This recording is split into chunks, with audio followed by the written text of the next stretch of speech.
البدع والأهواء، أهل البدع العقائدية وأهل البدع السياسية. نقول بيننا وبينكم السلف، بيننا وبينكم الكتب، كان فيقول البدع بيننا وبينكم. Alhamdulillah wassalatu wassalamu ala Rasulillah wa ala alihi wa sahbihi wa ba'd. Kita bersama baca kitab Bulughul Maram itu oleh Al-Hafidz Ibnu Hajar Al-Asqalani rahimahullahu taala. Ya, kita masih di kitab shalah bab yang keempat, ya, bab sutratul musolli, bab sutrahnya orang yang salat. Sebutkan ya bahwa sutrah orang yang salat adalah hukumnya adalah wajib. Ya, semacam demikian walaupun ya sebagian ulama seperti Qaudil Ahkam beliau berpendapat bahwa hukumnya itu adalah sunnah saja. Ya. Bahkan seakan-akan dia mengatakan seperti ijma. Ya demikian. Ini benar adalah wajib. Ya demikian.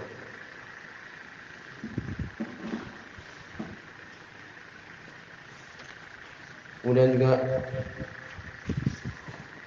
disebutkan pada pertemuan terlewat bahwa paling sedikit tingginya adalah sekitar 2/3 dari hasta, ya sekitar 25 meter.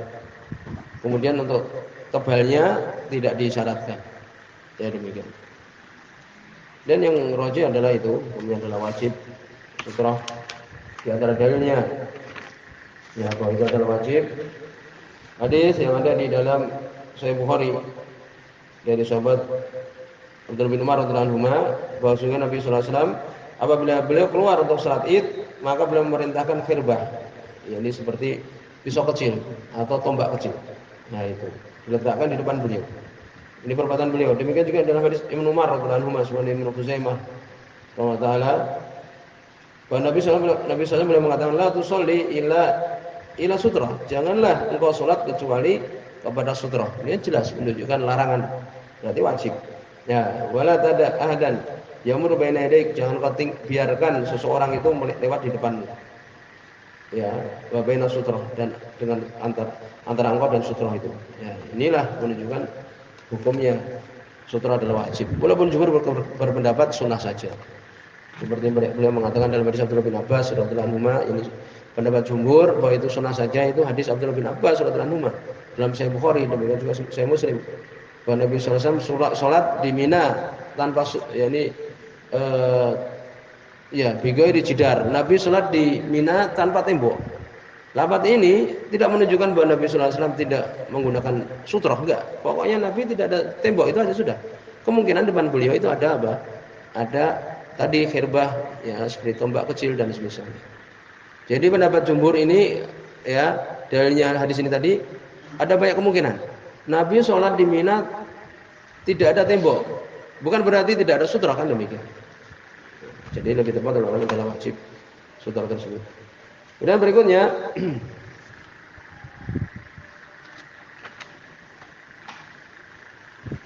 setelah disebutkan yang memotong sholat yaitu anjing hitam, ya demikian juga keledai, ya demikian juga ya perempuan haid yang sudah haid, ya dan yang benar adalah membatalkan sholat.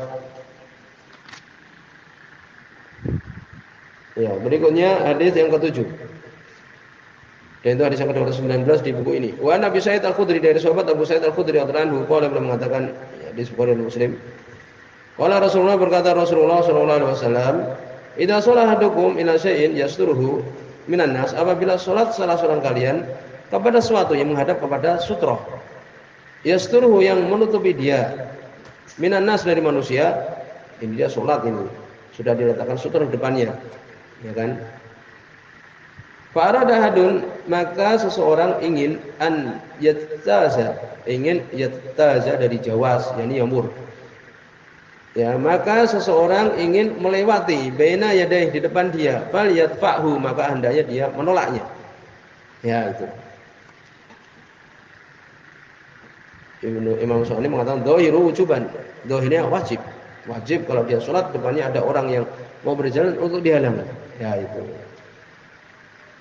Fa'in apabila dia tidak mau, fal yuqatilhu, maka untuk yuqatilhu ini memerangi, maksudnya ini untuk menghalanginya dengan kuat. Ya, itu. Tidak kemudian dibunuh, ya, tidak kemudian dibunuh, tidak sama sekali. Jangan kemudian beralasan dengan hadis ini ada orang lewat kemudian ditahan, tidak mau, kemudian lewat lagi kemudian dibunuh. Tidak, ini khotok yang besar. Maksudnya di sini untuk dihalangi dengan lebih kuat lagi. Nah itu. Fa innama huwa syaitan. Maka hanyalah dia itu ya sesungguhnya syaitan. Maka dia itu adalah syaitan. Muttafaqun alaih, hadis Bukhari dan Muslim. Tapi riwayat dalam riwayat disebutkan oleh Imam As-Sunani, ini riwayatnya Imam Muslim. Ya, fa innamahul qarin, sesungguhnya bersama dengan dia itu qarin. Ya, jadi hendaknya kalau ada orang lewat ditahan. Kalau masih lewat lagi ditahan dengan kuat, karena sesungguhnya dia itu adalah syaitan. Riwayat yang lain, maka sesungguhnya bersama dengan dia itu qarin. Qarin itu apa? Qarin disebutkan oleh Imam Sunani. Di komus disebutkan qarin itu bisa ditulis syaitan al-makrun, syaitan yang terus menerus menjadi temannya bil insan dengan manusia. Ini terus menerus menggoda manusia. Ini mana qarin ya? La yufariqhu, tidak lepas dari dia. Setiap manusia ada qarin. Bahkan Nabi sallallahu alaihi wasallam punya qarin juga, disebutkan qarinnya itu setannya masuk Islam. Kalau Umar bin Khattab, setannya lari dari Umar bin Khattab. Kan demikian. Kalau kita ya terus menggoda. Ini qarin ini. Sehingga dia itu adalah qarin. Ini setan yang terus menerus bersama dengan dia. Itu. Dan berikutnya hadis nomor 8. Wa an Abi Hurairah, dari sahabat Abu Hurairah radhiyallahu anhu. Di sini dhaif ya. Ya, disebutkan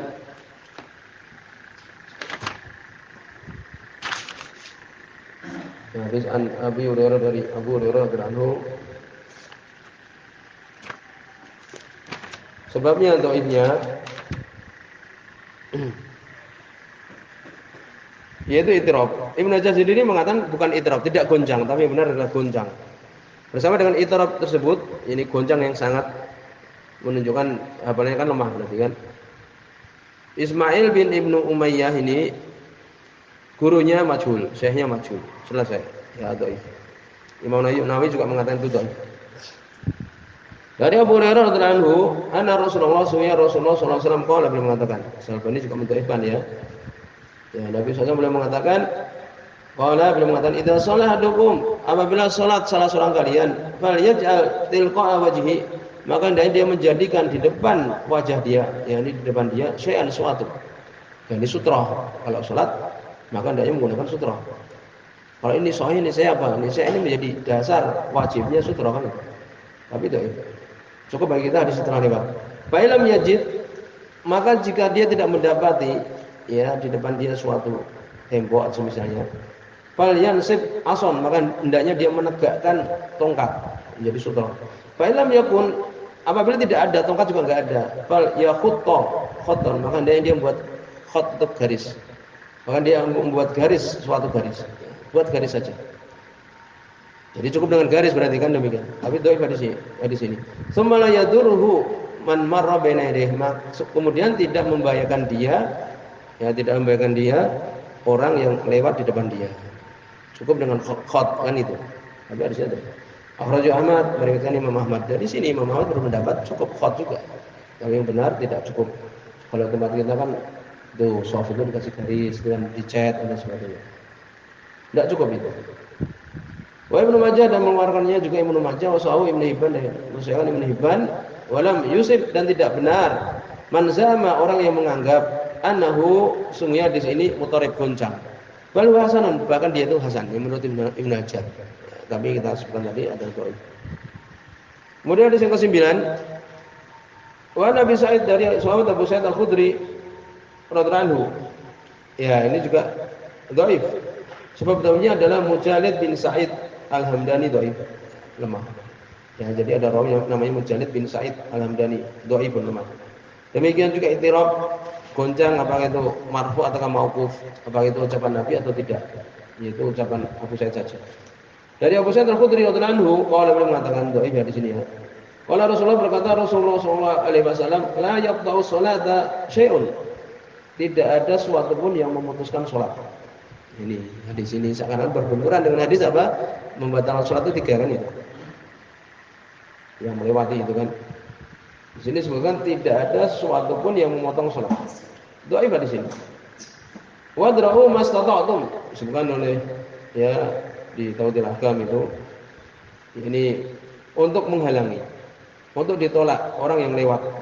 Ini wadra'u mastata'tum, yakni mastata'tum. Maka tahanlah orang yang lewat semampu kalian.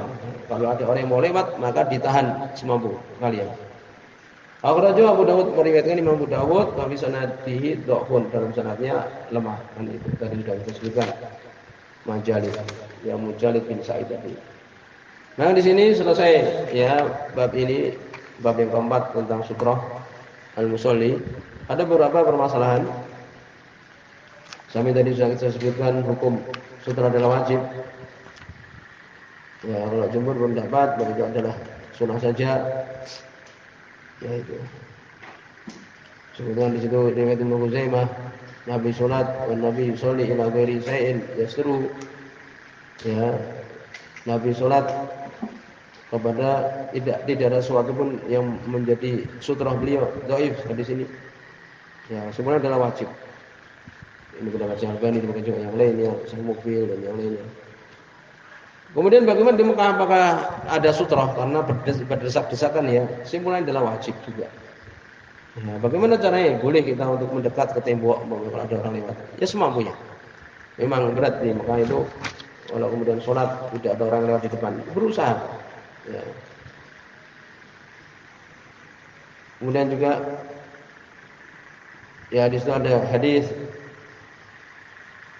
Sahal bin Sa'ad, ya Sahal bin Abi Hathmah radhiyallahu anhu, sebagai Imam Ibnu Khuzaimah riwayat di sahihnya, bahwa Nabi sallallahu alaihi wasallam beliau mengatakan, "Idza shalla ahadukum ila sutrah," apabila salat salah seorang kalian kepada sutrah, ada sutrah depannya, falyatnu minha, maka hendaknya dia mendekat darinya. La yaqta'u syaitan alaihi salatu. Salatu, jangan sampai syaitan memotong salat dia. Yang mendekati sutrah kalau ada orang mau lewat itu misalnya boleh. Ya itu. Walaupun tadi untuk ditahan gitu kan gitu. Kemudian juga disebutkan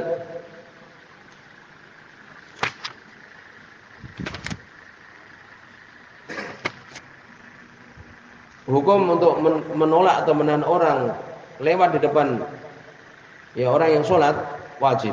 Ya seperti tadi kita sebutkan. Jadi jangan kita meremehkan, biarkan orang lewat di depan sholat kita.